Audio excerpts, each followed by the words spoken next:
மனசாட்சின்றது ஏதாவது கொஞ்சமாவது சீமானுக்கு இருக்கா அப்படின்னு மக்கள் நீங்களே பாருங்க.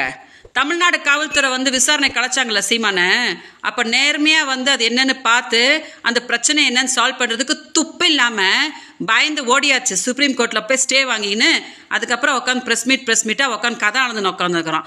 என் ஆட்டத்தை பாருங்கள், என் புண்ணாக்க பாருங்கன்னு. என்னடா ஆட்டத்தை ஆட போகிற? என்ன ஆட்டம் ஆட போகிற? பரதநாட்டியம் ஆட போறியா, குச்சிப்புடி ஆட போறியா? அடுத்த மாதம் வரப்போதே சுப்ரீம் கோர்ட்டில் உன் கேஸு. அதில் என்ன உனக்கும் எனக்கு பரதநாட்டியம் காம்படிஷனை வச்சுருக்குறாங்க.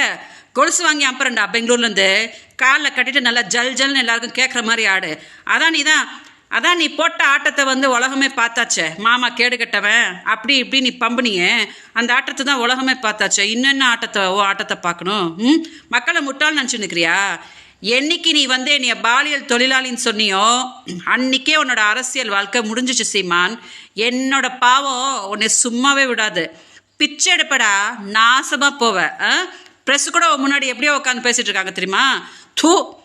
துப்பு கட்ட நாய்.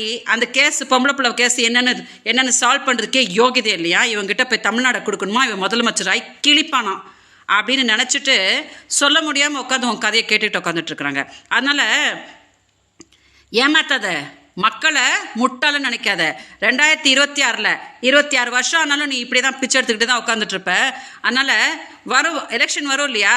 எலெக்ஷன் வரும்போது பாரு, இன்னும் மாதமாக உனக்கு நாமத்தை போட்டுட்டு தூண் உன்னை காரி துப்பிட்டு போவாங்க.